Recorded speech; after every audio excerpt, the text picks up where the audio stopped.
pardo é cor, então eu sou uma mulher negra, de pele preta, e hoje a gente tem muito mais pessoas se declarando no Brasil, mas a gente ainda tem muito desconhecimento.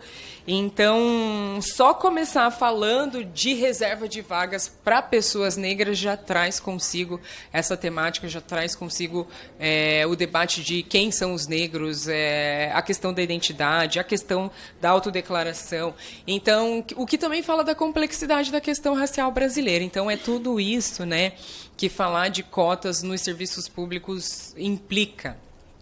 E também fico muito feliz de poder ter esse espaço para fazer esse debate, porque acompanhei o debate no Senado e ainda percebi o quanto a gente tem que lidar com discursos retrógrados, discursos atrasados e com a falta de conhecimento sobre a questão racial brasileira, que é a maior questão do nosso país. A gente está num país que é 56% negro, é a maior parte da população brasileira que sofre processos de exclusão, de discriminação, de violência cotidianamente. Isso em decorrência da raça. A questão racial no Brasil é uma das maiores produtoras de desigualdade racial. Então, falar de cotas nos serviços públicos, dessa reserva, fala de como a gente tem que avançar na própria oferta desse serviço, que carece de representatividade. Infelizmente, a gente percebe que, apesar de termos completado já 10 anos da lei de cotas nos serviços públicos, e isso aponta para a urgência da sua renovação e do seu aprimoramento, do seu refinamento, perceber que esse é um espaço muito importante no caminho dessa promoção da igualdade, porque os serviços públicos brasileiros eles vão falar de educação, de saúde, e essa falta de representatividade na educação, na saúde e em tantas outras áreas estratégicas para o desenvolvimento do nosso país também fala do nosso atraso, vamos chamar assim. Então, a falta de solução para a questão racial brasileira efetiva, ela nos coloca nessa reprodução, ficar patinando numa desigualdade.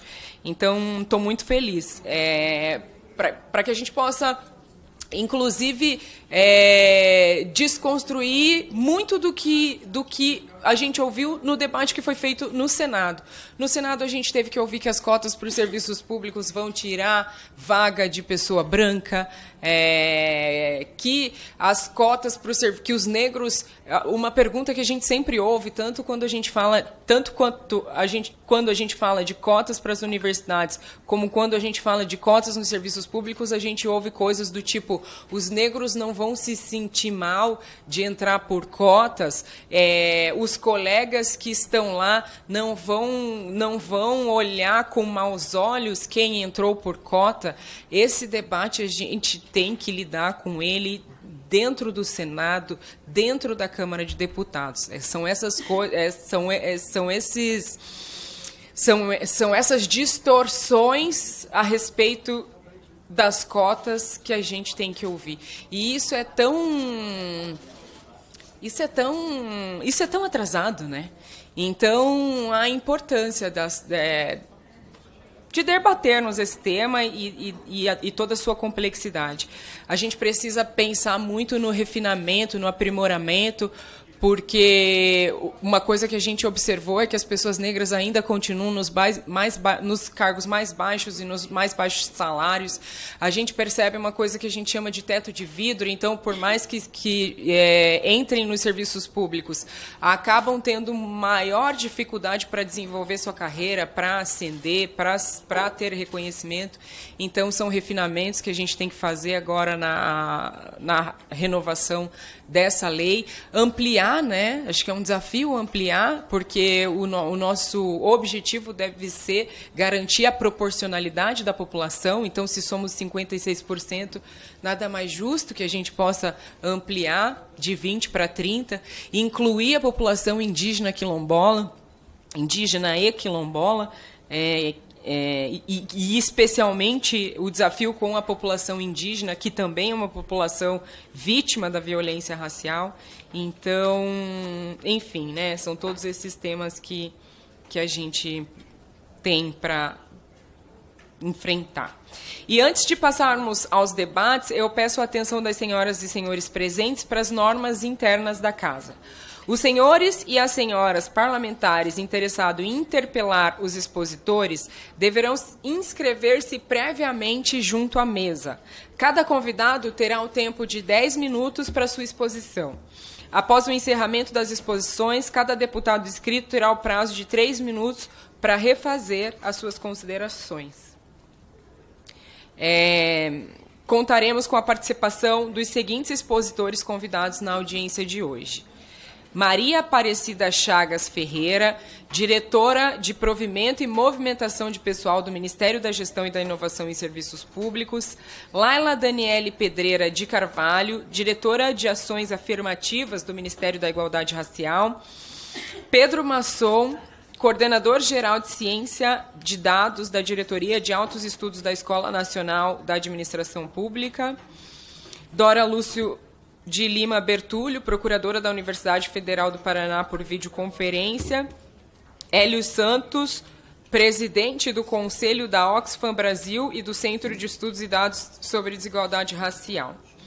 E informo ainda que também convidamos o senador Paulo Paim, que nos informou que não poderia participar, porém designou a senhora Maria Isabel para participar como ouvinte e representá-lo nesse importante evento.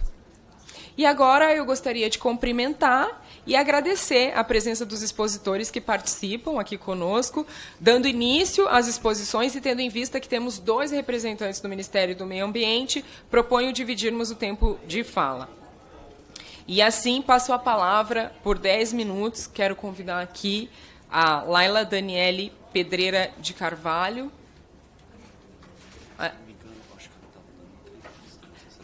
Acho que ela está dando entrevista ainda? Laila? Então, Laila. Se as outras convidadas quiserem já compor a mesa aqui conosco, estão convidadas.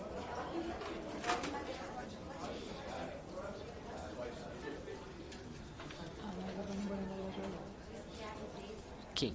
Então, eu vou chamar a Maria Aparecida Chagas Ferreira, que a Laila acho que vai precisar de mais um minutinho. Tudo bem? Fica à vontade.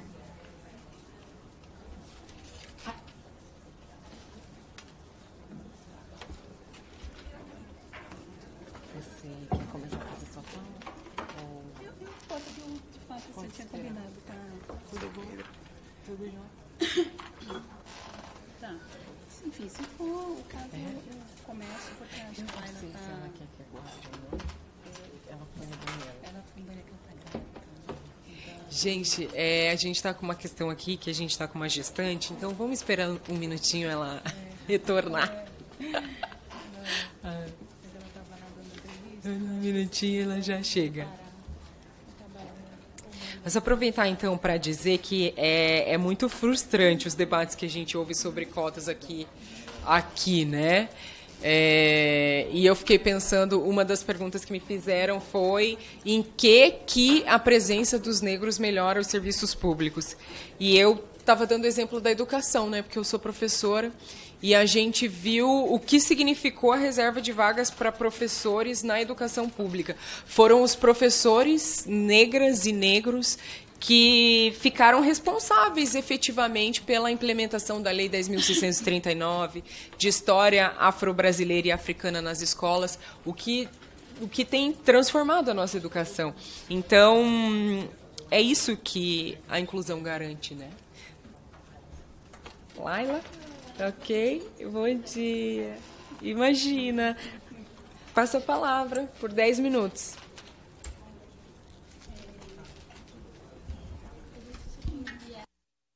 Você está precisando da sua bolsa? Sim. A gente tinha enviado uns slides.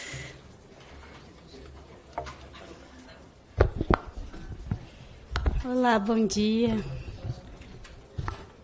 Obrigada.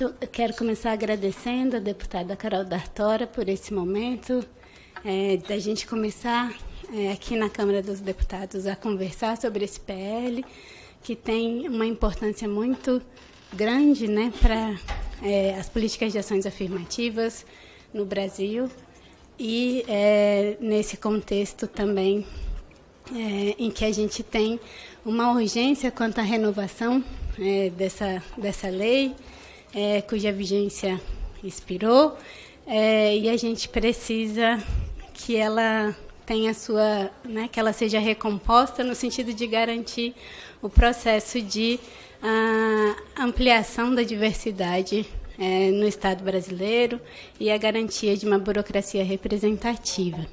Então, nesse sentido, agradeço à deputada, assim como também os senadores que nos apoiaram ao longo da tramitação do PL no Senado Federal. Eu estou só esperando abrirem a apresentação.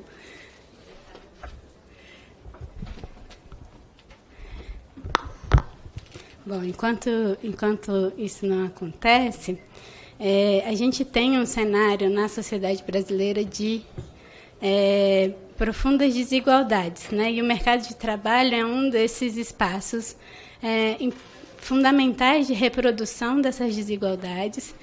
E a gente tem, então, a composição do mercado de trabalho entre pessoas ocupadas e desocupadas, que, em larga medida, repete a conformação da sociedade brasileira. Então, a gente tem a proporção entre brancos, pretos e pardos, de maneira similar distribuído dentro daquelas pessoas que estão no mercado de trabalho.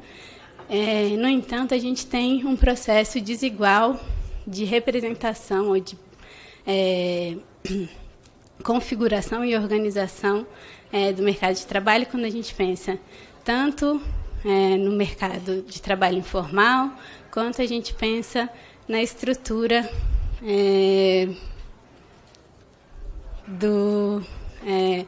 tanto da remuneração quanto dos rendimentos, né? Então, dos rendimentos e também da presença das pessoas negras, pretas e pardas entre os diferentes níveis de remuneração. Então, nesse sentido,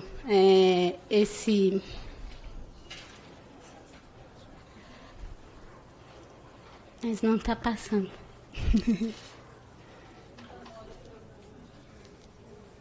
Agora foi. Bom, então a gente reitera a importância, né, da renovação da lei de cotas no serviço público, tanto na perspectiva de uma... Você quer testar? Não. Pode continuar. Tanto nessa perspectiva de garantir, então,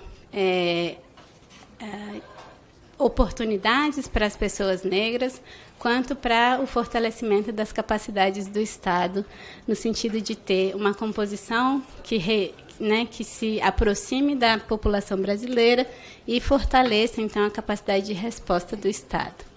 Pode passar para o seguinte.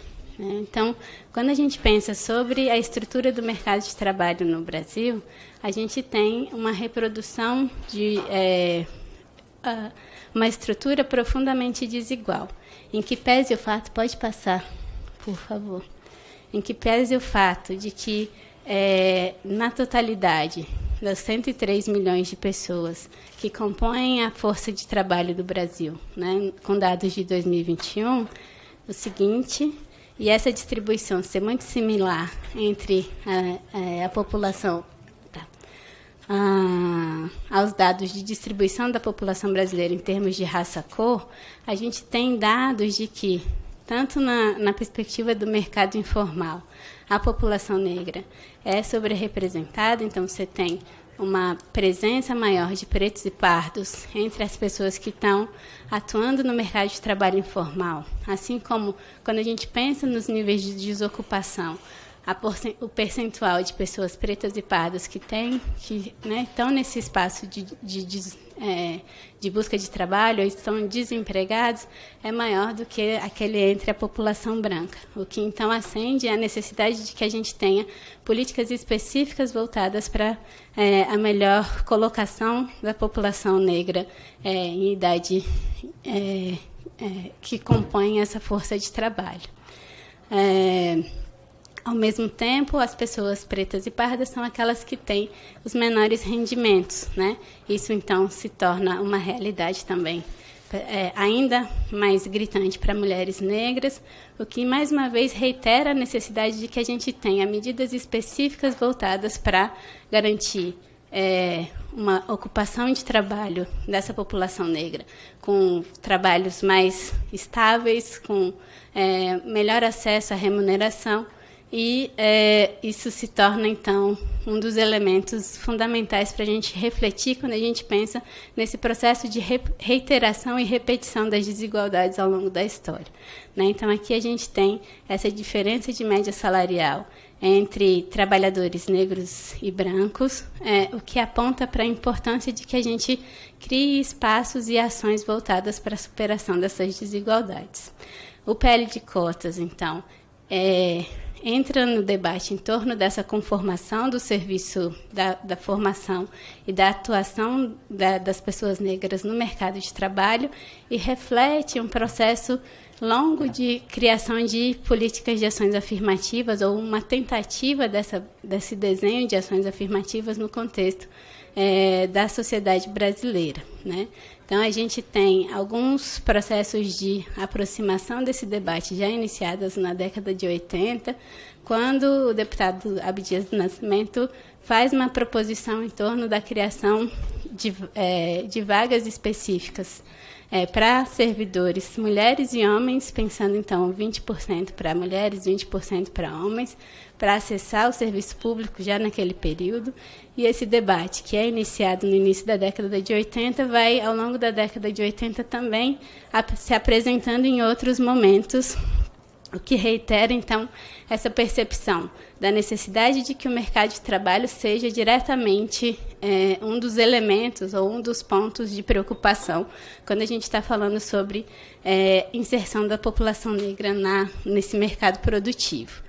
Em 95, a Marcha de Zumbi dos Palmares também reitera a importância de adoção de ações afirmativas que fortaleçam a presença de pessoas negras em diferentes espaços e que o Estado brasileiro seja capaz, então, de endereçar políticas públicas específicas voltadas para essa população, o que, com a Conferência de Durban em 2001, ganha um outro patamar no sentido da defesa de ações afirmativas como um dos elementos fundamentais de atuação do Estado para o combate ao racismo e a discriminação racial, a xenofobia e outras intolerâncias correlatas, né? O que ressalta, então, a necessidade de medidas reparatórias que garantam a presença de grupos sociais específicos que foram historicamente excluídos ou tiveram uma inserção piorada nas políticas públicas, né?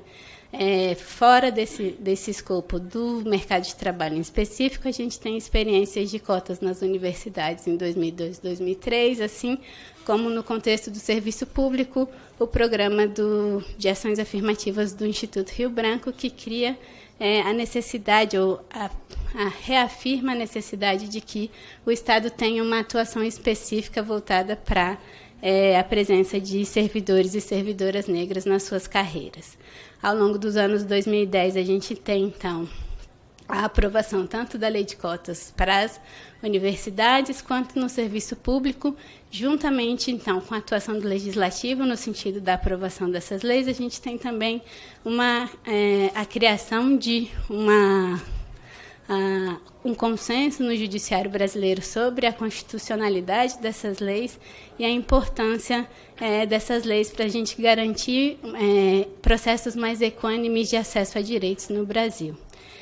Dentro da atuação do Ministério da Igualdade Racial, a gente tem o processo de atuação tanto na produção desse decreto 11.443, voltado para pensar lideranças negras no serviço público e a presença de servidores e servidoras negras em funções comissionadas, assim como a atuação no sentido de renovação da Lei 2.711, no ano passado, voltado para as universidades federais, né? E essa lei já inova, assim como o projeto de lei que está para ser votado na Câmara, no sentido de incluir quilombolas e a perspectiva da pós-graduação também, né? Além disso, o Ministério da Igualdade Racial, voltado para pensar essa perspectiva da presença de servidores e servidoras negras em cargos de liderança, tem atuado para a formação desses servidores em diferentes espaços de formação, para garantir, então, que eles consigam, de fato, ocupar esses espaços de funções e cargos de confiança em diferentes espaços. Aqui eu trago 2 exemplos. O Lidera Gov, que é um programa da ENAP voltado para a formação de servidores em liderança, que tem, então, atualmente uma turma voltada para servidores negros, e uma experiência também de formação de liderança de servidores na Universidade de Indiana. Nesse sentido, a gente teve, ao longo do ano de 2023, uma atuação entre o Ministério da Igualdade Racial, o Ministério da Gestão e Inovação, o Ministério da Justiça e o Ministério dos Povos Indígenas, com o apoio de pesquisadores e outros especialistas no tema de ações afirmativas, voltados para pensar quais foram os impactos, né, da Lei de 2.990 ao longo desses anos da sua vigência, à luz dessa perspectiva das desigualdades no mercado de trabalho, que foi acentuado pelo processo da pandemia da Covid-19, e para a gente pensar, então, a importância dessa lei, ao mesmo tempo, na necessidade de uma melhoria da composição do Estado brasileiro, no sentido de ampliação da sua representatividade e capacidade de resposta específica às necessidades do povo brasileiro. E, então, com esse processo de debate e acesso a dados do processo de efetiva implementação da lei, foi se desenhando sugestões e alternativas para se pensar o processo de renovação dessa lei, pensando, então, nessa necessidade de ter um corpo burocrático mais representativo. Nesse sentido, então, o PL de cotas ele se volta para pensar algumas necessidades de aprimoramento, de implementação da lei, reconhecendo a importância dela durante o seu período de vigência. Então, uma das medidas que tem prevista nesse novo texto, que está sendo objeto de debate dentro do Congresso, essa evolução, essa ampliação de 20% para 30% da reserva de vagas, também aplicável a todos os momentos de validade do certame, a inclusão de indígenas e quilombolas dentro desses 30%, e diferentes propostas para evitar o fracionamento das vagas, que foi um dos indicativos das dificuldades de implementação da lei que se percebeu ao longo desse processo de implementação. A gente entende que o Congresso Nacional tem um papel crucial nessa garantia, né? Historicamente já se coloca como esse espaço fundamental de desenho de direitos e garantia de fortalecimento da presença e redução das desigualdades no acesso às políticas públicas no Brasil, e considerando toda a tramitação da Lei 2.711, né, nesse processo de renovação, e agora também todos os debates que têm sido empreendidos dentro do Congresso Nacional, e essa atenção dada pela deputada em torno desse texto do PL recentemente, a gente entende que o Congresso tem, então, um papel fundamental no desenvolvimento e na aprovação desse texto, para que a gente garanta, então, tanto a celeridade quanto a melhoria e o aprimoramento do texto como ele está proposto. Então, reitero o meu agradecimento e a importância de que a gente faça essa renovação da lei. Obrigada. A gente que agradece.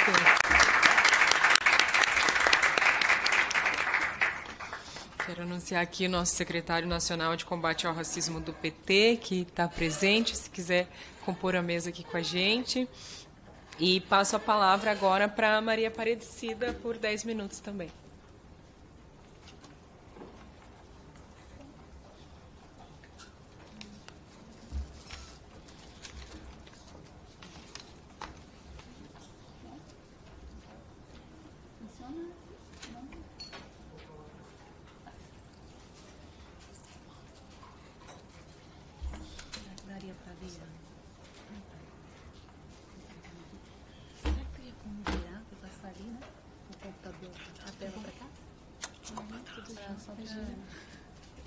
Eu sabia, né? Não sei, tem que virar. Tem uma telinha aqui, será que não funciona? Ah, Tá. não é. Melhor esse, então?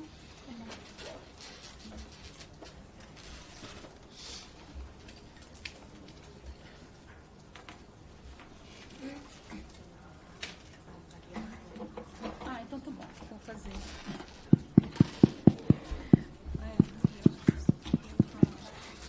Levar minha colinha pra lá.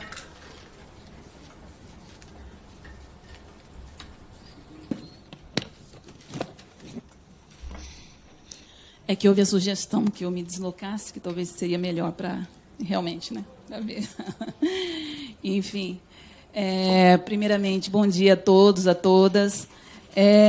Eu agradeço à Câmara dos Deputados pelo convite, né, ao Ministério da Gestão e da Inovação em Serviço Público para estar aqui presente, e, em especial, a deputada federal Carol D'Artola pela iniciativa, essa brilhante iniciativa, de nos fazer estar juntos, né, para debater, discutir, né, a lei de cotas em concursos públicos, e, em especial, né, o que vai ser, o que será, o que seguirá, né, sendo a lei de cotas no serviço público, né, o PL 1958, que está no Congresso Nacional.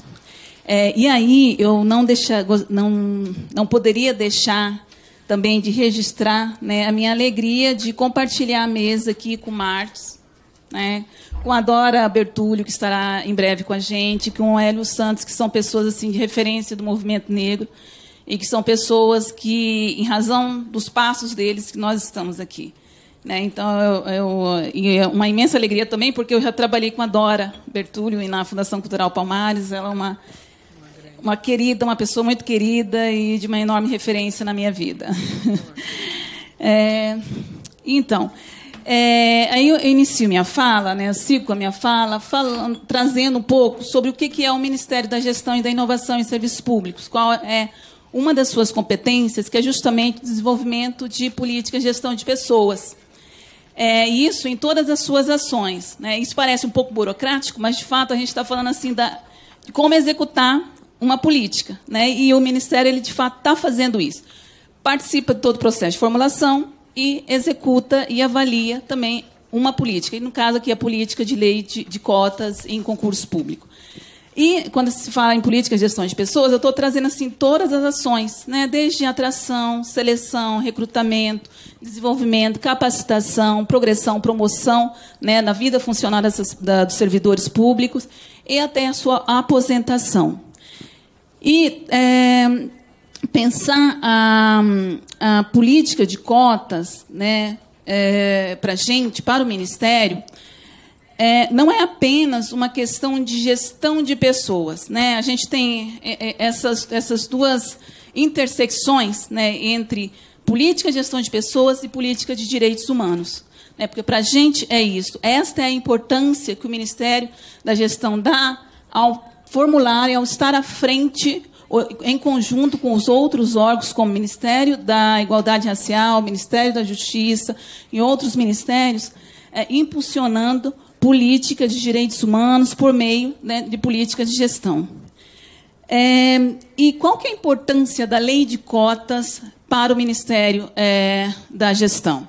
Primeiro, a gente acredita que a ampliação de representatividade na administração pública ela auxilia, ela é essencial para a transformação do Estado, né?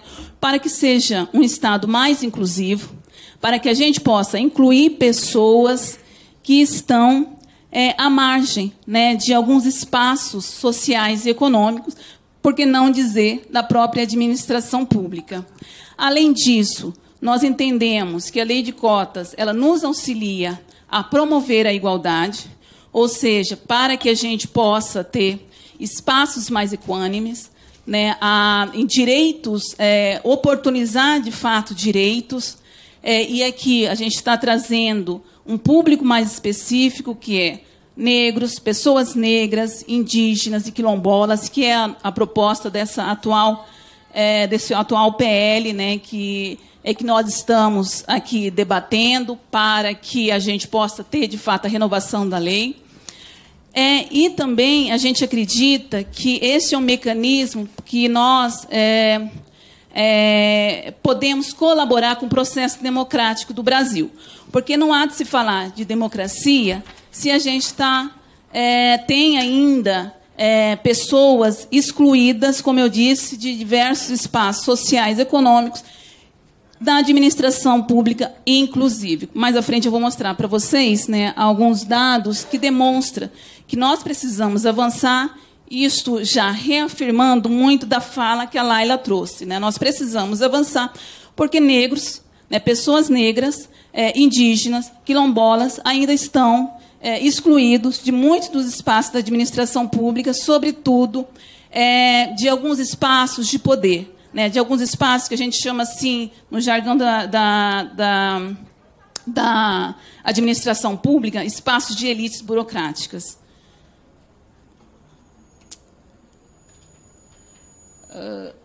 Opa, voltei.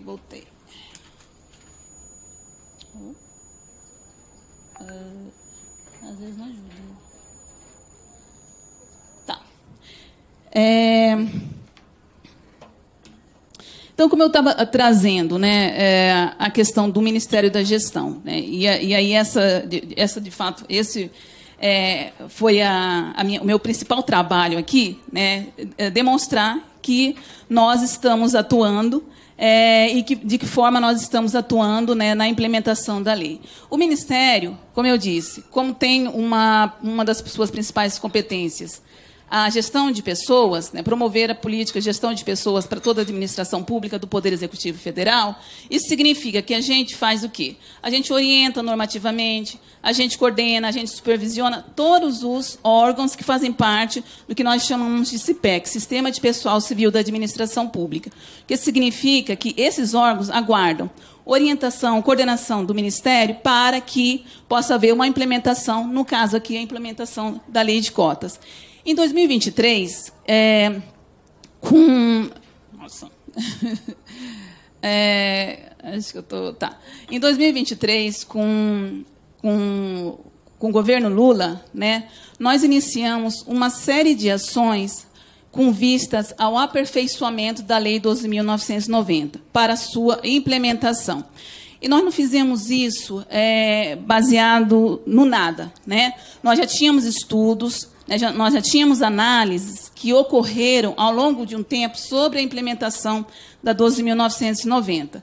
E essas análises de pesquisadores, de intelectuais, das auditorias, né, nós temos a Controladoria CGU, que fez um relatório muito importante, que subsidiou os nossos trabalhos, e aí nós criamos, dentro do Ministério, um grupo de trabalho com essa finalidade, de aperfeiçoar a implementação da Lei 12.990, onde nós trabalhamos com o Ministério com o Ministério da Igualdade Racial e com o Ministério da Justiça. Dentro do escopo desse grupo, né, nós conseguimos implementar um censo da administração pública, né, via uma atualização cadastral para todos os servidores da administração pública do Poder Executivo, que foi obrigatório, porque a gente precisava saber quem eram os servidores públicos, de que forma esses servidores se declaravam, né? Dentro daquele, retomando, né, Márcio, aquela, enfim, declare a sua cor, né? Nós implementamos isso porque nós precisávamos saber, para o que viria, né, quem era os servidores, de que forma eles estavam se declarando como negros, como pretos, pardos, enfim, brancos, indígenas, amarelos. Isso era importante para a gente. Além disso, um dos resultados desse grupo foi a gente aperfeiçoar o monitoramento das políticas de cotas em concurso público. O meu colega aqui, o Pedro Masson, ele deve apresentar todo um processo aqui de avaliação da política, e nós conseguimos trazer uma funcionalidade dentro do sistema, né, de pessoal da administração, onde tem todos os dados, todas as informações dos servidores, e vai conter, inclusive, isso, se essas pessoas entraram por meio da política de cotas na administração pública. Realizamos também uma pesquisa sobre judicialização, né, nos concursos públicos a partir da Lei 12.990, o que significa dizer que nós sabemos de que forma, né, se entram as ações judiciais, focando, né, na lei de cotas, porque isso é importante para o nosso aprimoramento da regulamentação que virá a partir da aprovação, que nós acreditamos, sim, né, que terá aqui nesse Congresso da renovação da lei de cotas do PL que atualmente está. E, como eu mencionei, nós também participamos da elaboração e discussão da proposta de lei de renovação que atualmente está aqui no Congresso. Já concluo. E aí, eu vou trazer aqui para vocês esse um dado que nós, com o objetivo, né, de subsidiar toda essa discussão que está ocorrendo aqui no Congresso, nós fizemos, por meio do observatório aqui de pessoal do Ministério da Gestão, uma projeção, né? Se nós mantivéssemos a reserva de vagas em 20%, né, em 2060, como é que nós estaríamos na composição, né, de negros na administração pública do Poder Executivo? Nós teríamos uma representatividade aí de 48%. Se nós avançássemos para 30%, como a proposta atual ela se apresenta, em 2047 nós conseguiríamos atingir 50%. De negros na administração pública do Poder Executivo Federal.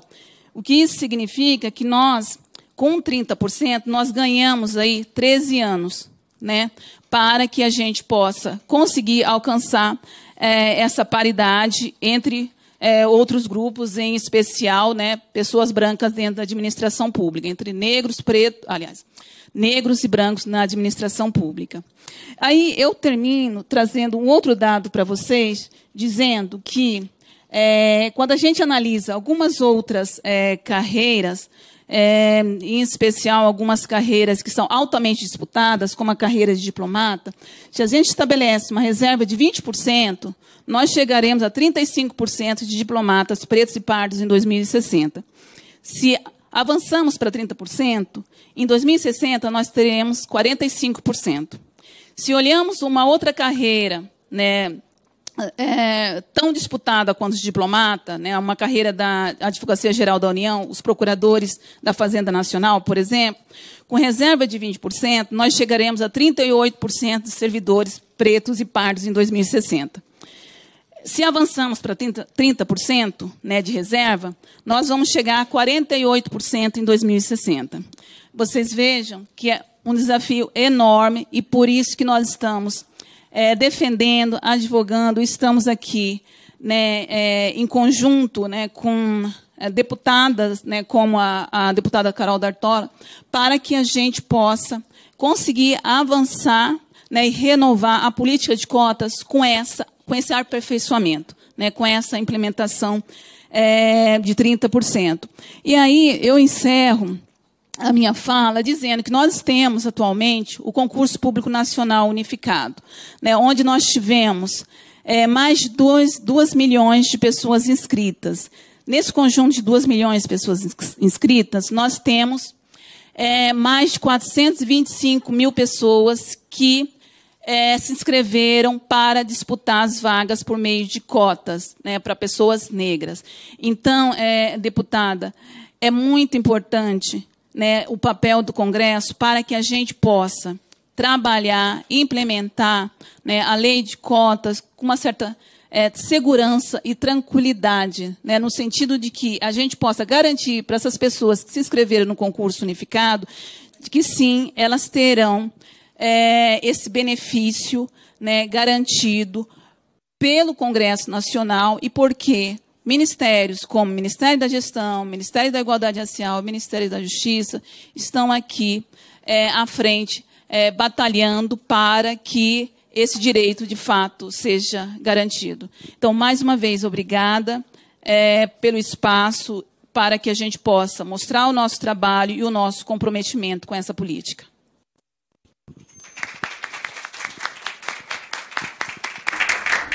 Muito obrigada. A gente sabe do comprometimento e, enfim, como é maravilhoso o trabalho que vocês estão fazendo no MGI. A gente sempre lembra que as bancas, né, a garantia de banca de heteroidentificação que a gente teve nas cotas para a universidade foi uma política que foi construída ali dentro do MGI e que é fundamental. E que é algo que a gente tem que pensar também agora nessa implementação, quais são os desafios que a gente vai ter para garantir que as cotas não continuem sofrendo fraude. É muito perverso pensar que uma política que já vem dentro do contexto da reparação, então a gente tem uma lacuna enorme para reparar, que essa lacuna seja ainda piorada porque pessoas ali ainda têm a coragem de fraudar algo tão sensível. Então, muito obrigada. Quero passar agora, para fazer sua exposição por 10 minutos, para o secretário nacional de combate ao racismo do PT, nosso querido Márcio Chagas. Por favor. E peço licença só um minutinho para citar a Maria Isabel aqui, que é do gabinete do nosso amado senador Paim. Então, obrigada por estar aqui. Ele está bem? Tudo bem, está vendo, Isabel, como você é querida? E, em nome da Isabel, quero cumprimentar todas as pessoas do plenário, as pessoas que estão nos ouvindo, agradecer muito a essa oportunidade que a Câmara dos Deputados, através do mandato também da deputada Carol D'Artora, abre para esse importante debate. Quero cumprimentar aqui os meus colegas de mesa, a Cira Chagas, que estivemos juntos, né, na equipe de transição do governo federal na pauta da questão racial, ao Pedro, que está aí também e, com certeza, tem uma responsabilidade grande no seu setor para poder nos ajudar a sair desse, onde a gente se encontra. Eu costumo dizer, Pedro, que não fomos nós negros que nos colocamos onde estamos. Então, não somos nós os únicos responsáveis por sair de lá. Então, cada vez que a gente encontra uma pessoa não negra fazendo um trabalho e estando junto conosco, a gente entende que o movimento negro vem fazendo um excelente trabalho de diálogo no país. Laila também, né, te cumprimentar, de lá, por favor, os nossos colegas do Ministério da Igualdade Racial, a ministra Aniele, o nosso abraço. E eu queria cumprimentar também ao Hélio Santos, que eu estou vendo que está aqui nos acompanhando, ao professor Hélio Santos, a Dora Berturi, que eu também tive a oportunidade de trabalhar com ela. E, antes de iniciar a minha fala, eu queria fazer aqui, a todas as pessoas, como é que eu vou dizer? Não é bem... É uma referência a uma pessoa que eu acho que foi fundamental para que possamos estar aqui hoje e que foi um dos grandes lutadores, preso político, criador, um dos originários do MNU e que nos deixou na semana passada, que é o Flávio Jorge. Flavinho, presente, né, companheiro? Grande lutador nosso. Flávio foi uma das pessoas que foi um dos meus professores, eu posso dizer isso, um cara brilhante que, como milhares de pessoas do movimento negro, de maneira silenciosa, mas de maneira, ao mesmo tempo, eu costumo dizer, Cida, que se existe um movimento que fez uma revolução silenciosa no Brasil, foi o movimento negro, senão aqui nós não estaríamos. Então, o Flávio faz parte, é um dos timoneiros dessa revolução silenciosa, e eu quero deixar aqui ao Pedro e à Marina, que são filhos dele, mais uma vez, meus sentimentos, e dizer que nós temos nele uma grande referência para a luta do povo negro no Brasil. Bom, dizer também que uma vez que os meus colegas aqui estão enquanto governo, eu também estou aqui enquanto governo, deputado. Eu tenho esse cargo honorífico no PT, porque ele não é formal, caso contrário, eu não poderia estar onde estou, mas eu também estou no Ministério da Fazenda, eu sou diretor administrativo de uma empresa estatal, acho que eu sou o primeiro preto militante, com certeza eu tenho certeza disso, que ocupa um espaço como esse, e dizer que, na nossa empresa, até de maneira surpreendente para mim, né, a gente tem uma correlação entre pessoas negras e pessoas não negras bastante equilibrada. Não vou dizer que é favorável, mas bastante equilibrada. Eu queria fazer, na verdade, uma fala um pouco solta, mas o Edmilson Santos está aqui na minha frente, e ele, juntamente com várias outras pessoas do Movimento Negro Unificado, eles elaboraram um estudo, e aí eu vou ter que pedir auxílio aqui ao celular, que intitula-se a implementação da Lei 12.990 de 2014, um cenário devastador de fraudes. Eu estou dizendo isso porque essa é uma questão que nós, que estamos no governo federal, vamos ter que lidar com ela. Nessa pesquisa, foram analisadas 61 instituições, sendo que 56 no segmento de Instituição Federal de Ensino, na IFE, e 5 instituições de segmentos diversos do Serviço Público Federal, SPF. Ao todo, foram analisados aproximadamente 10 mil editais de processo de seleção publicados no período de 10 de junho de 2014 a 31 de dezembro de 2020. Do total, 3.135 regulamentaram o concurso público e 6.861 editais foram de processos seletivos simplificados. Ao todo, foram abertos mais de 46.300 vagas. Eu vou falar apenas mais um número que é rápido. Das 61 instituições analisadas, 56 de federais de ensino, instituições federais de ensino, 5 instituições de segmento diverso do Serviço Público Federal. De 9.996 editais que eles analisaram, 3.153, 31,36%, regularam concursos públicos e 6.861, 68,64%, processos seletivos simplificados. Eu vou parar por aqui e eu colocando você numa fria, porque, na verdade, eu tinha preparado uma fala diferenciada, mas quando eu vi Edmilson aqui, a gente discutiu isso, a gente tem um grupo de gestores negros do PT aqui no governo federal, deputada, que a gente, de vez em quando, se reúne para poder debater esses temas, e o Edmilson e o Ronaldo Barros levaram esse tema para a gente. Nós até debatemos ele com o ministro Márcio Macedo. E por que eu estou me referenciando a isso? Eu não vou entrar nos detalhes. É porque, para além da nossa luta de fazer a cota, de fazer um número da cota, a fiscalização desse número, a possibilidade das fraudes nesse número, a possibilidade de vários processos que as universidades podem vir a fazer, através de processos simplificados, através de processos feitos nos departamentos e não o concurso de uma maneira geral, isso pode levar a essa projeção que você fez a um número bem menor. Porque o que se projeta-se números de acordo com aquilo que efetivamente deverá se implementar. Agora, quando eu, na minha universidade, que sou chefe de departamento, resolvo fazer uma contratação diferenciada, eu não preciso necessariamente levar em conta a cota. E não tem um mecanismo que me fiscalize ali, dizendo, olha, você é obrigado a implementar a cota, mesmo que seja para a contratação de uma pessoa. Isso não se dá. Na maioria das vezes. Isso não se estabelece. Então, eu estou colocando, como eu estou no outro espaço governamental, eu tenho absoluta certeza que isso, com os meus 3 colegas aqui, será de uma fundamental importância observar, e também, deputada, na letra da lei, estabelecer esses mecanismos.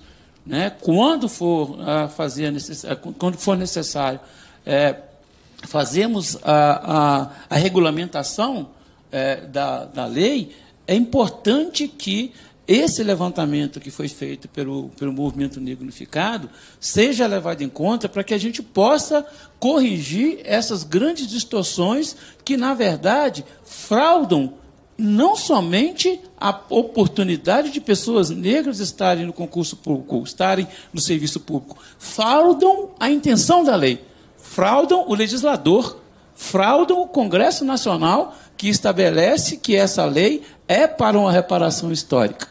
E quando você não executa essa reparação, na verdade, né, e mesmo implementando a lei, tem uma fraude.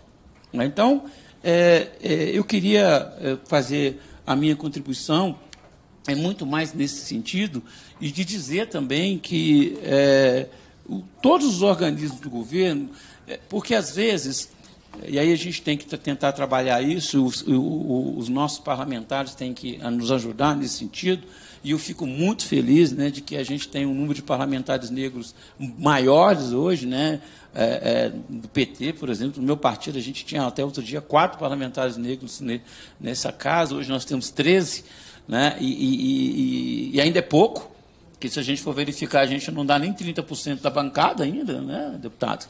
E a gente precisa de ampliar, chegar para além disso, com todos os esforços que a gente está fazendo, um esforço grande, mas isso ainda não ocorre.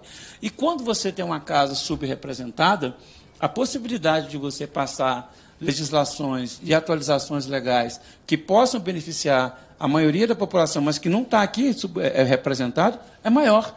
Então, eu reconheço muito o trabalho que todos os parlamentares, todas as parlamentares negros e negros fazem aqui nessa casa, né? E acredito que, inclusive, a bancada negra recém-constituída tenha também a condição de nos ajudar a fazer com que não só os trâmites, a aprovação, mas a regulamentação seja a mais abrangente possível.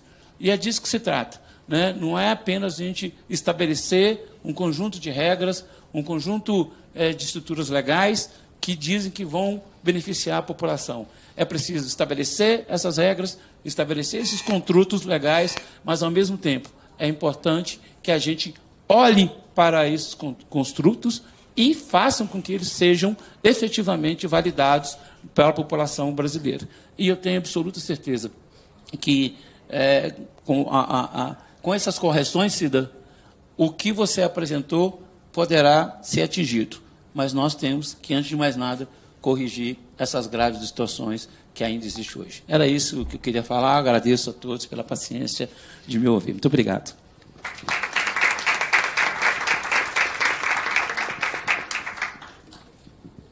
Muito obrigada. A gente percebe também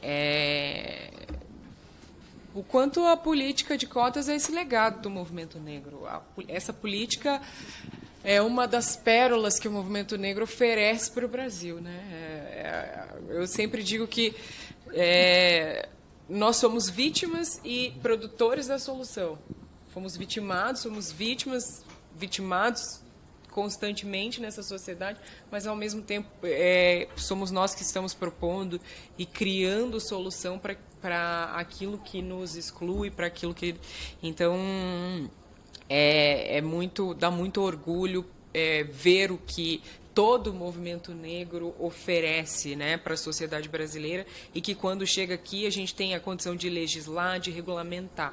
E esse trabalho conjunto que é maravilhoso ver o esforço que o Ministério da Igualdade está fazendo, que o MGI está fazendo, que todos os órgãos do governo e a sociedade civil. E a gente percebe que o nosso maior desafio é sobre ainda a ignorância e o desconhecimento sobre a questão racial, que é o que eu comecei falando. Assim, o desafio enorme que a gente tem ainda para letramento racial, consciência racial, porque aqui dentro da Câmara, e a bancada negra está muito voltada a fazer andar as políticas de promoção da igualdade, articulando muito em todos os espaços. A bancada negra ela tem tido esse peso, essa presença forte. Mas a gente percebe o desafio com esse desconhecimento. Então, o nosso problema não é propor para o texto, o nosso problema não é avançar com o texto, que está maravilhoso, né? Esse trabalho feito a muitas mãos, que está muito refinado, maravilhoso. Mas o problema é que, quando o PL chega aqui para discussão, aí sim ele sofre escamoteamento, aí ele sofre uma diminuição, porque aí começam as disputas de, então tira a banca de heteroidentificação, senão a gente não aprova. Então não queremos aceitar que se amplie para 30%. Então são essas as discussões que a gente enfrenta aqui. E aí o desafio desse seminário é que a gente possa sair daqui popularizando cada vez mais, demonstrando cada vez mais para a sociedade o quanto a política de cotas é urgente, precisa ser renovada, não pode ficar num campo de fragilidade, porque hoje o que a gente tem é uma prorrogação que foi feita sobre um projeto que vai se expirar. Então, essa política que é tão rica, que é tão necessária, que é tão maravilhosa, que tem tanta capacidade de nos levar para o objetivo que queremos, ela não pode ficar nesse campo de fragilidade, porque ainda temos parlamentares que na hora de discutir cotas, dizem coisas como, por exemplo, mas os negros não existem no Brasil. Isso é uma coisa que a gente ouviu no Senado. Mas a gente ouviu isso da boca de um senador, que os negros não existem, que a cota racial não faz sentido, porque como que você vai aplicar uma coisa em cima de uma questão que não existe, porque os negros não existem. As pessoas no Brasil que têm a pele mais escura é por causa do calor, do sol, porque aqui é um país tropical. Então, se a gente tem que enfrentar um debate tão miúdo ainda, quando a gente está lá na frente falando que em 2000 e até anotei, que em 2060 a gente vai estar com 48%. Assim, aí a gente tem que sair lá do sonho para voltar para explicar para alguém que nós estamos aqui, que nós existimos sim, e que nós não só existimos, como estamos fazendo política e produzindo solução para o Brasil. Então, eu acho que esse é o nosso maior desafio, né? É ainda ter que promover letramento, educação racial, né? Desculpa, eu só queria fazer essa... Agora quero passar a palavra para fazer sua exposição por 10 minutos para o Pedro, que é coordenador geral de Ciências de Dados da Diretoria de Altos Estudos da Escola Nacional da Administração Pública. Muito obrigado, deputada. Queria agradecer aqui meus colegas de bancada, né, que a gente está aqui junto, a Maria Aparecida, a Cida, que a gente está há muito tempo já discutindo essa questão dentro do governo, o Márcio, também o secretário, a minha colega Laila, e a deputada em especial, Carol D'Artora, porque eu acho que, para um pesquisador, ter uma pesquisa sendo debatida dentro do Congresso é um dos melhores momentos, né, porque a gente está vendo que a nossa pesquisa não está sendo... lida e engavetada, ou se não deixada de lado.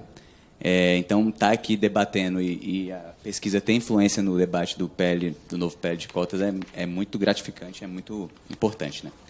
Eu queria agradecer também, antes de começar a exposição, a equipe aqui que a gente teve, né, de pesquisadores, porque isso não foi uma pesquisa feita só por mim, eu tive que coordenar uma equipe grande. Então, tem um deles que está aqui, o Saulo, que participou, né, nessa pesquisa. Também tem a Tainá Mendes, o Guilherme Esteves, a Rosana Pereira e a Thais Limas, que não estão aqui, mas devem estar acompanhando. O César Galvão, que é o servidor lá da nossa coordenação, e o Danilo Cardoso, que foi responsável por fazer esse esforço aqui. Eu vou explicar aqui por que eu estou agradecendo, porque essa pesquisa ela foi muito difícil de ser realizada. E uma coisa que a Cida já adiantou aqui, não existia dentro do sistema, né, de administração de pessoal do governo um indicativo de quem era cotista ou não. Então, como é que a gente vai monitorar e avaliar a lei se a gente não sabe quem é cotista, quem entrou? E agora, graças à Cida que está aqui, ela puxou esse debate dentro do Ministério e nos próximos concursos a gente vai ter. Então, a gente talvez não precise desse esforço enorme que a gente teve para fazer a pesquisa. Para os próximos concursos, a gente não vai precisar de gastar tanto tempo e recurso público para fazer isso. Então, essa pesquisa tem como escopo, né, os concursos que foram realizados após a promulgação da lei, né, em junho de 2014, e que tiveram os resultados divulgados até dezembro de 2023, que foi o período que a gente analisou. E também a gente analisou os órgãos do Poder Executivo Federal, exceto o Banco Central, as empresas públicas e a Sociedade de Economia Mista, porque a gente não tem lá pela ENAP o acesso ao banco, né, de gestão de pessoas do banco de dados de gestão de pessoas desses órgãos. Então, como é que foi que a gente fez essa pesquisa, dado que não tem no sistema essa informação? A gente foi fazer um levantamento sistemático de todos os editais de abertura e de resultado dos concursos realizados após a promulgação da lei. Ou seja, a gente teve que entrar no site de todos os órgãos públicos e baixar o edital de abertura e o edital de resultado, para ver quem foi aprovado. A Nailá está aqui também, participou da primeira etapa da lei, ela sabe, do estudo, ela sabe a dificuldade que foi isso. Então, essa foi a metodologia. Depois que a gente levantou, a gente construiu um banco de dados, né? Então, a gente transformou esses dados que estavam em PDF numa planilha, né? Num banco de dados, para a gente conseguir localizar essas pessoas dentro do sistema, né? Que é o CIAP. E isso já é uma coisa que não é a melhor prática, por quê? Porque a gente tem que bater nome. O ideal seria a gente bater o CPF, bater uma informação que é precisa. Nome tem homônimo, nome tem abreviação, nome tem algumas questões que dificultam. E a gente considerou cotistas, aquelas pessoas que foram aprovadas, né, e se inscreveram como cotistas e foram aprovadas no concurso até o limite de 20%. Ou seja, as pessoas que, nos concursos que passou-se de 20% das pessoas inscritas como cotistas, a gente considerou que elas foram nomeadas em ampla concorrência e não em cotas, que é o que está escrito na lei. Então, vamos para os principais resultados aqui. Esse foi o resultado que a gente achou, né, nesse levantamento de 10 anos. Em cima, né, em amarelo, são todos os concursos, menos os professores do magistério superior. E em verde, são apenas os professores do magistério superior. E aqui já dá para a gente uma indicação aonde que a cota estava, né, mesmo onde de cima, que tem um comprimento maior, fica ali numa média de 10%, se a gente pegar. O professor de magistério superior, onde é que está tendo o maior gargalo das cotas, justamente pelo que os colegas já adiantaram, o fracionamento das vagas. Porque, às vezes, a universidade tem 10 vagas, né, para provavelmente professor, mas fraciona isso por departamento, ou se não por campus, então acaba que não aplica a cota, porque na hora que vai ver tem uma vaga, né, naquele edital. E embaixo aqui a gente tem somado, né, assim, considerando todas as carreiras. Então, a gente percebe que ao longo dos anos de 2015 a 2023 não houve o cumprimento dos 20%, que é o que está estabelecido na lei. Mesmo assim, né, mesmo não tendo chegado em 20%, que é essa linha pontilhada aqui, ficada abaixo, a gente consegue ver um efeito no perfil dos novos entrantes dos servidores públicos. Então, a gente pega aqui, a gente considera 2015 o início, porque nenhum concurso teve o resultado, né, entre junho e dezembro de 2014. Então, os resultados começam a aparecer em 2015, que são as pessoas que entraram nos concursos que foram feitos nesse período.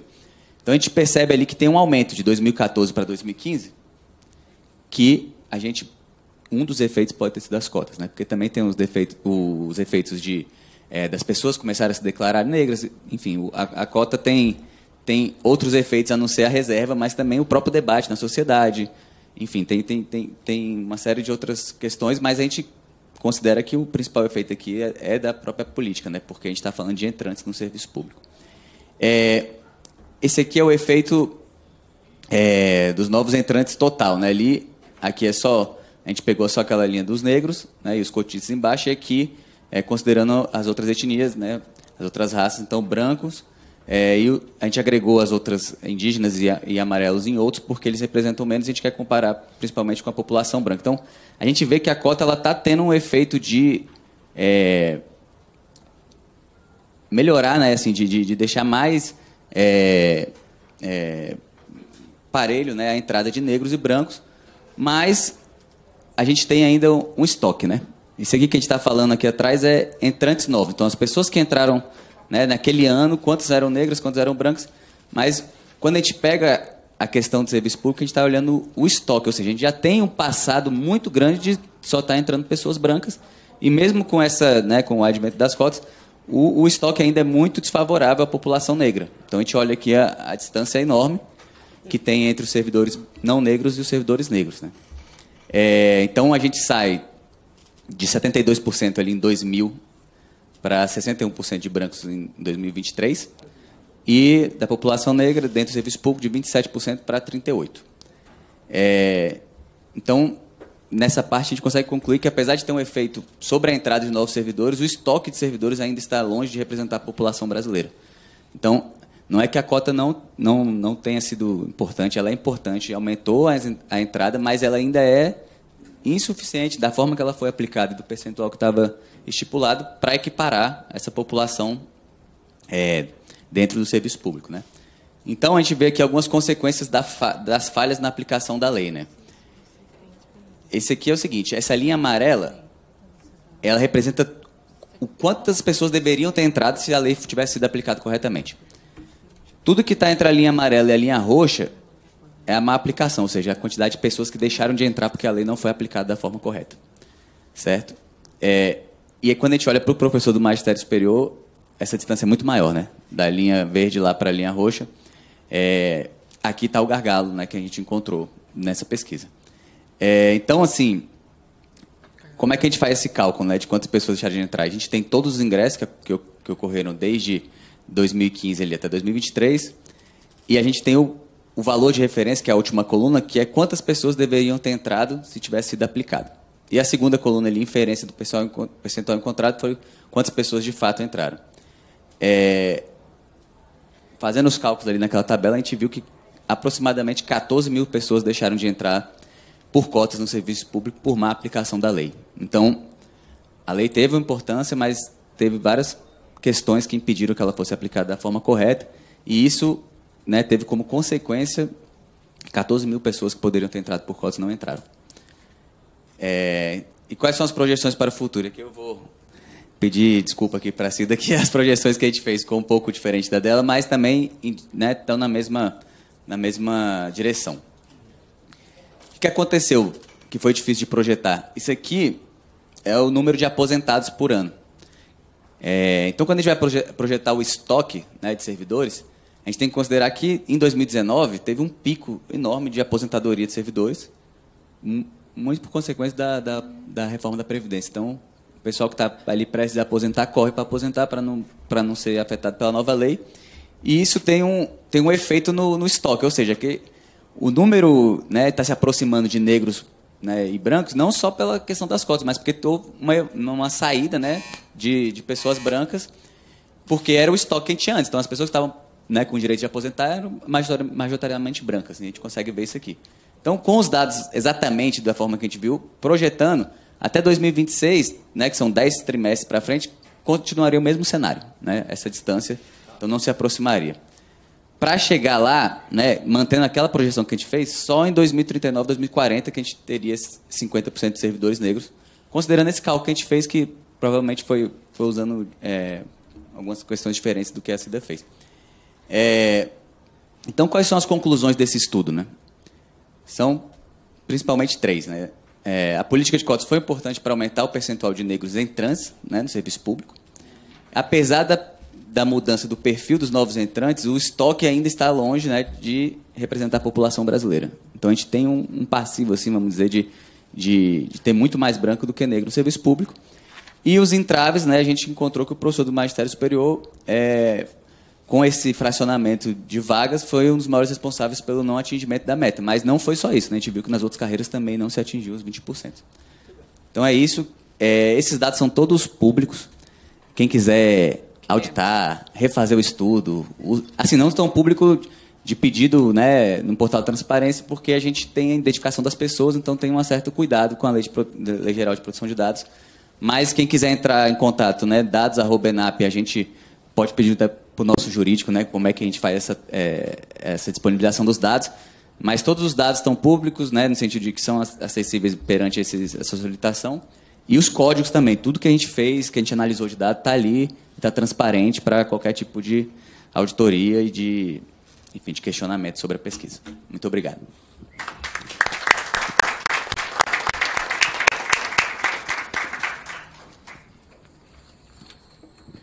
Eu sou professora lá no meu estado e fui professora temporária de um processo que existe lá que se chama processo simplificado.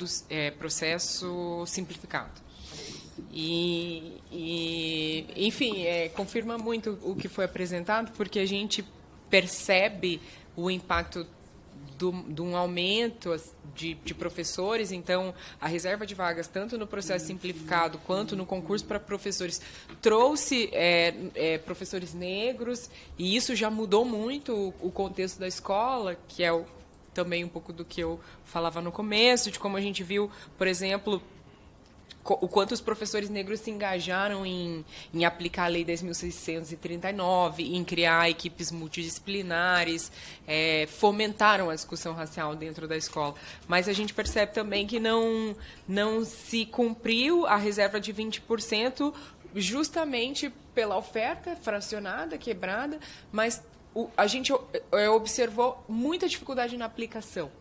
As pessoas responsáveis por aplicar a cota, elas não tinham conhecimento mesmo e a própria falta de representatividade no serviço público, então esbarrava muito também na questão de quem é negro, quem não é negro, e a gente percebeu a necessidade, e acredito que isso vem sendo construído, de haver uma regra para a aplicação. Então, que essa regra esteja construída e seja nítida. Como se aplica a cota? Então, ter um manual de aplicação das cotas, acho que é um passo também para que a reserva, né, de 30% seja aplicada da forma correta. Quero mencionar aqui também que a gente está recebendo perguntas no debate interativo, então quem quiser enviar suas perguntas, fique à vontade, a gente já recebeu algumas. E passar a palavra para nossa querida Dora Lúcia, procuradora da Universidade Federal do Paraná. Não sei se ela já está aí por videoconferência. Ela está entrando? Bom, então a gente passa para o próximo convidado. Então, vamos passar para o Hélio Santos, presidente do Conselho da Oxfam, para fazer sua exposição por 10 minutos, também por videoconferência.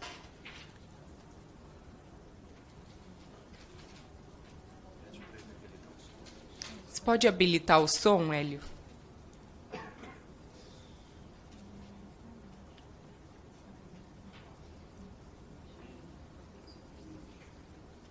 Não estamos te ouvindo.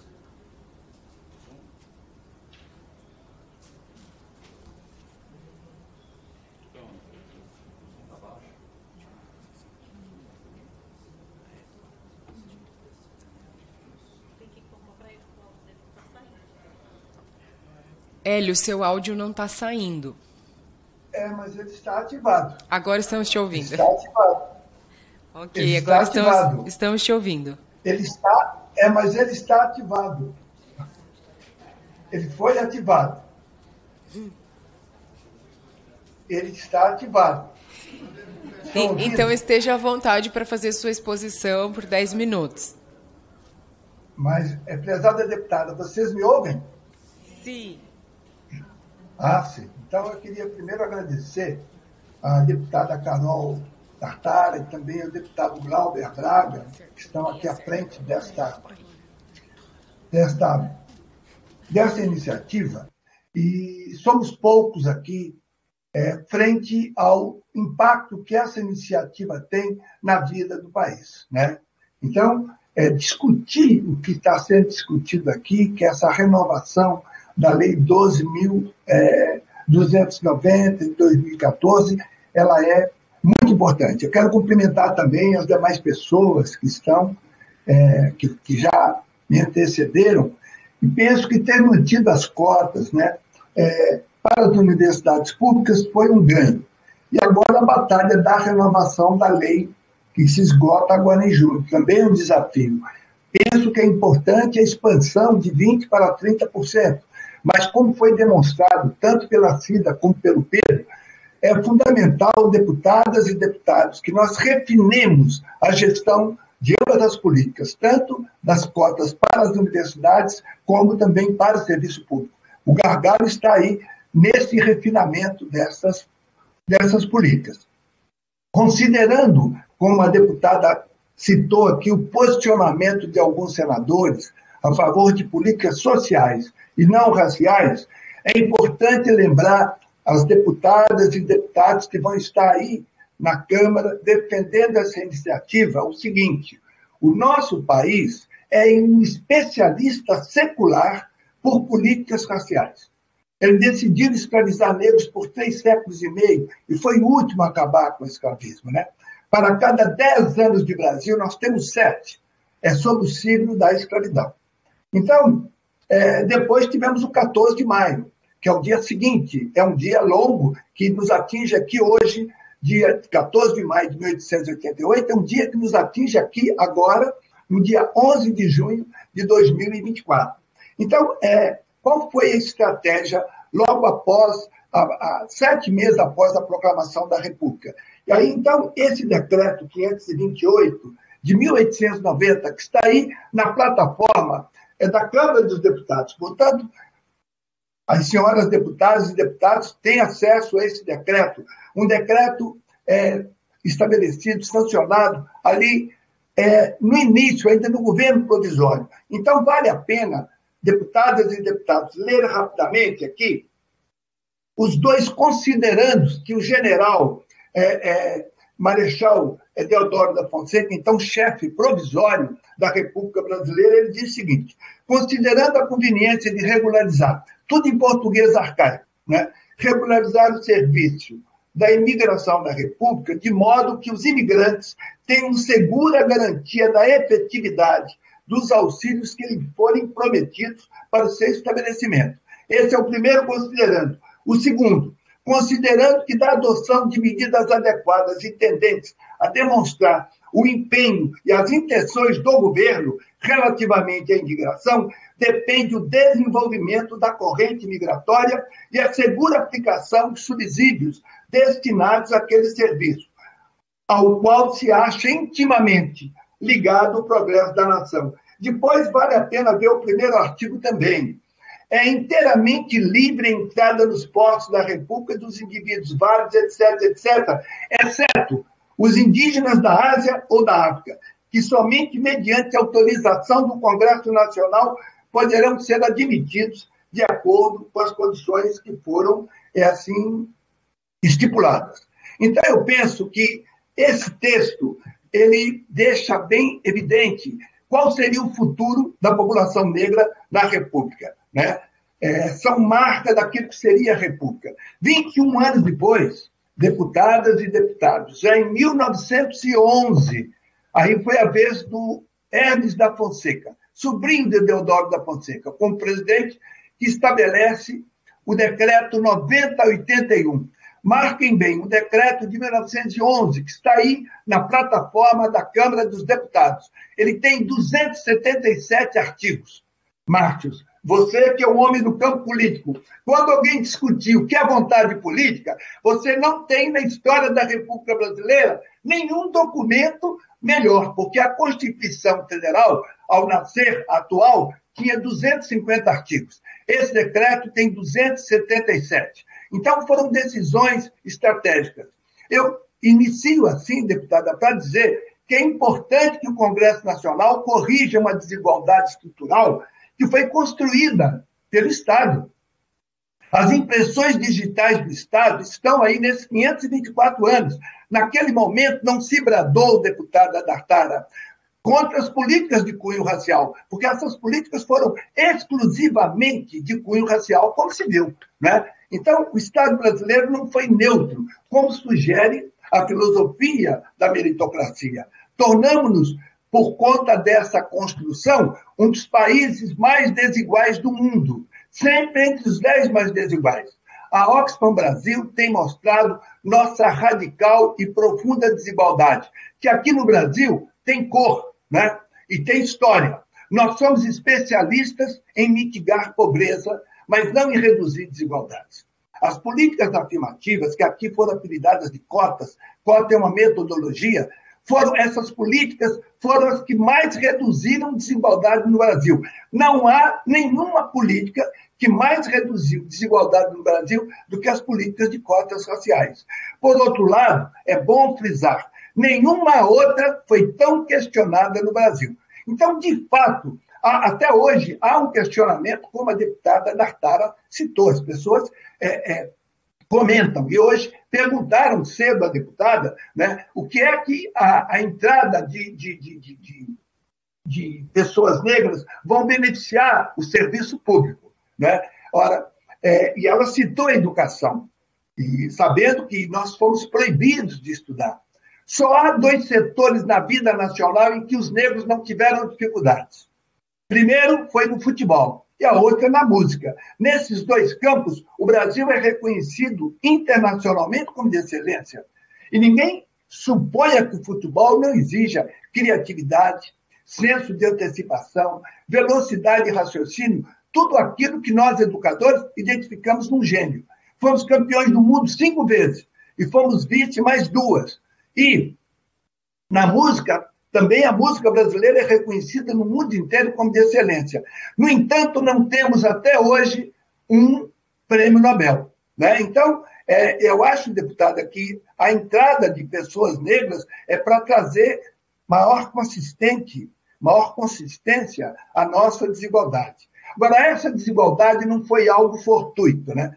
Trata-se de algo construído com zelo.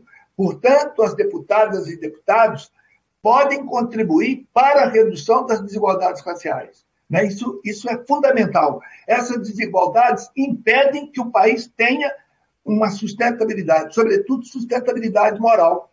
Joaquim Nabuco, que pode ser considerado o precursor das ações afirmativas, afirmou que tão importante como terminar com a escravidão seria terminar com os efeitos dela. Ele não foi ouvido. Nós somos tardios. Desculpe.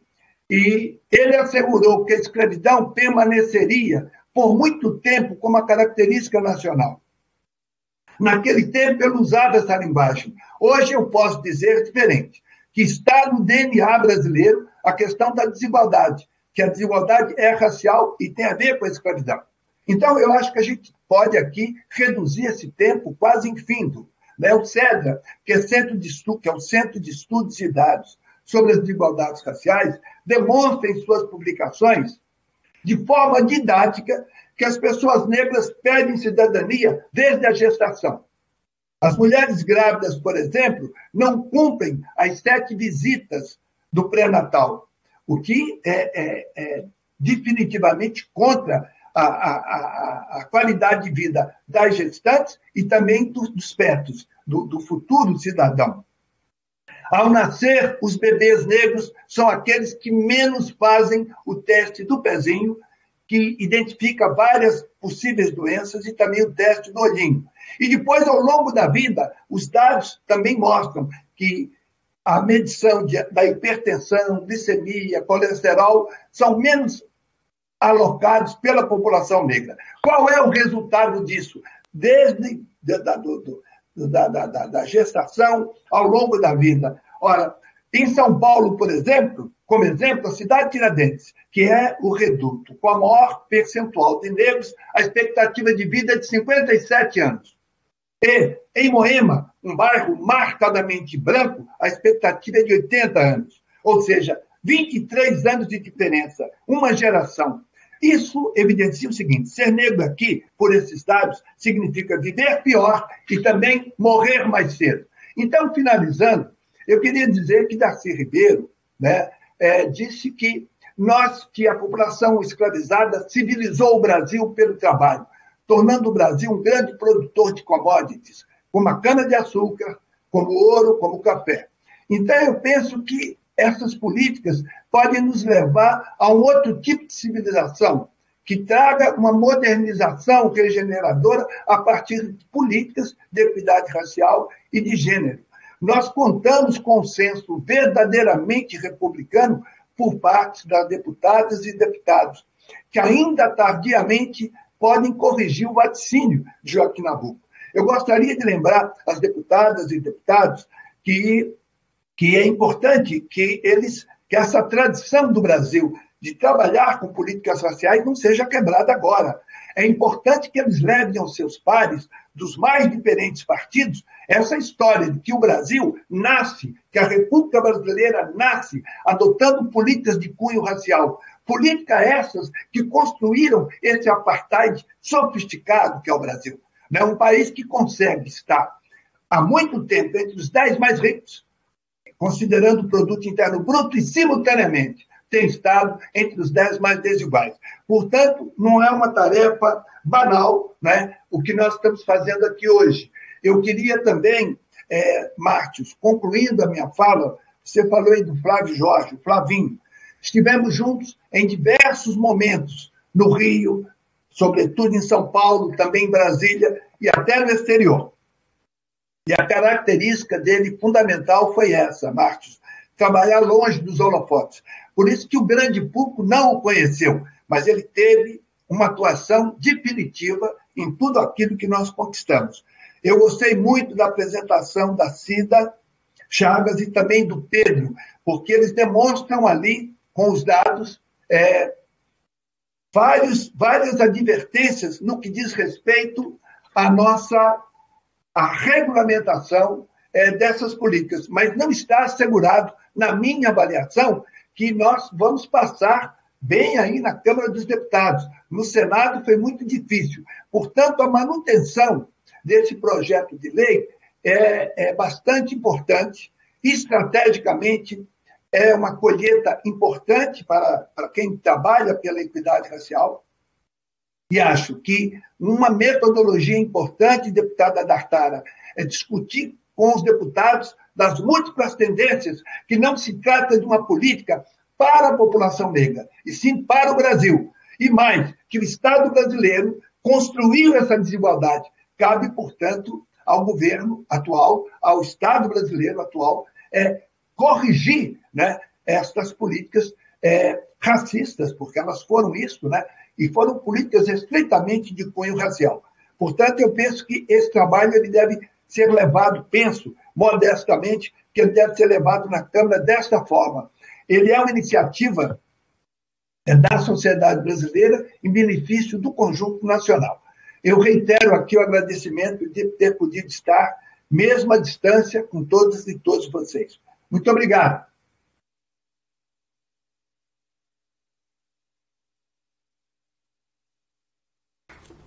Muito obrigada. Achei maravilhosa a sua fala, Hélio, sobre que a modernização do Brasil tem que ser uma modernização regeneradora. Tenho muito essa compreensão, não sei se também pela minha formação, que também sou uma militante do Movimento Negro Unificado, e a gente tem muito essa compreensão que o desenvolvimento do Brasil, uma compreensão que já é consenso, né? Que o desenvolvimento do Brasil passa pela questão racial. E hoje, mais do que nunca, eu tenho sentido esse lugar de evidenciar cada vez mais que esse desenvolvimento de toda a sociedade brasileira, esse desenvolvimento brasileiro, passa pela questão racial, porque hoje a gente está em face de diversos temas, não só na questão dos serviços públicos, das cotas, dessa reparação, que sim, concordo muito, o Estado brasileiro criou essa desigualdade e deve ser, tem que ser responsável por resolver, mas a gente vê essa urgência de desenvolvimento que toca racismo ambiental, toca. Hoje a gente está fazendo debates, por exemplo, como a regulação da inteligência artificial, e a questão racial é uma super questão quando a gente olha para a inteligência artificial. Então, queria mesmo só parabenizar essa visão, né, essa compreensão de que essa modernização, que esse desenvolvimento não tem como acontecer sem que o Estado brasileiro resolva a questão, combata o racismo no Brasil. A Dora já está online, então quero passar para a Dora Lúcia Bertulho, procuradora da Universidade Federal do Paraná, do meu estado, de quem eu tenho muito orgulho, para fazer sua exposição por 10 minutos.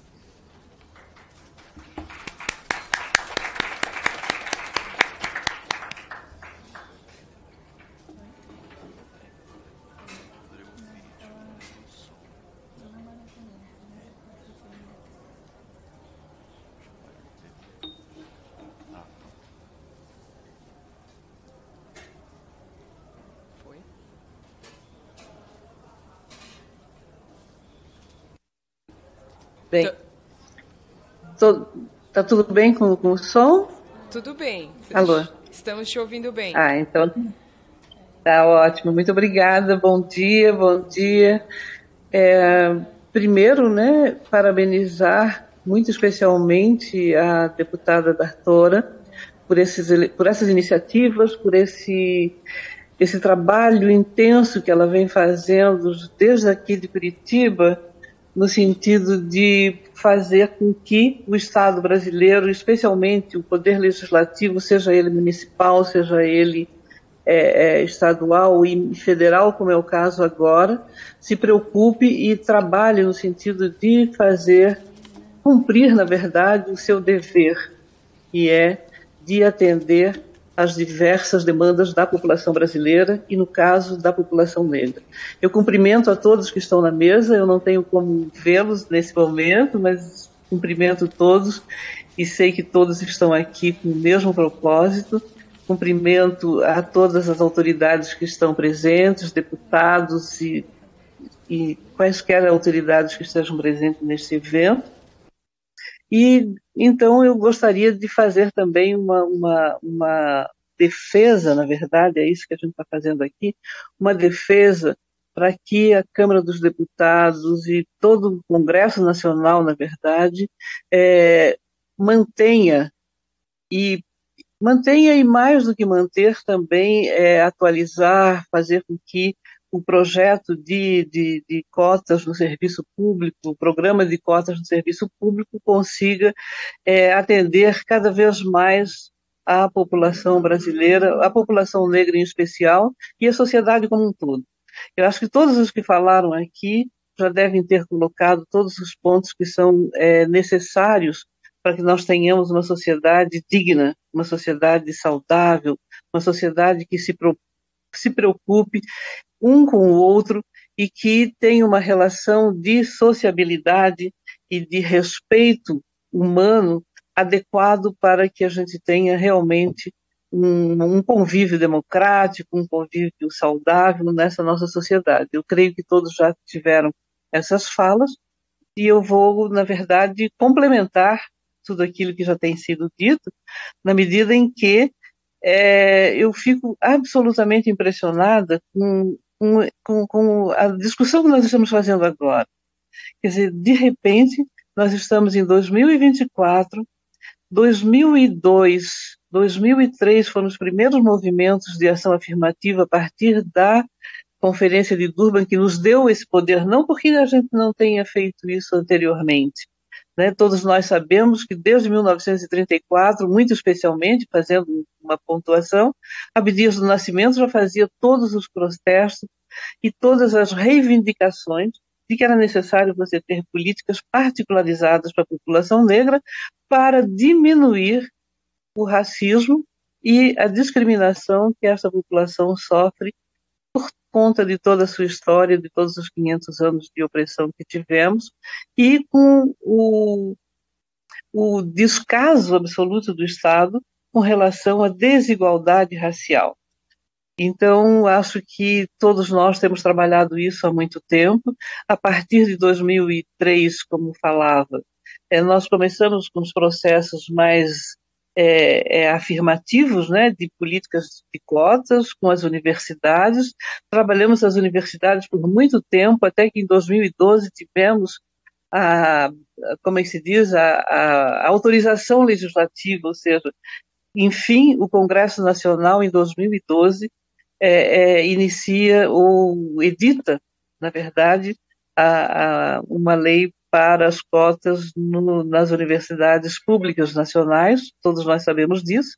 Em 2014 nós vamos ter essa nova lei, que a lei para a implementação de cotas no serviço público, que hoje estamos discutindo a sua continuidade, a sua implementação com mais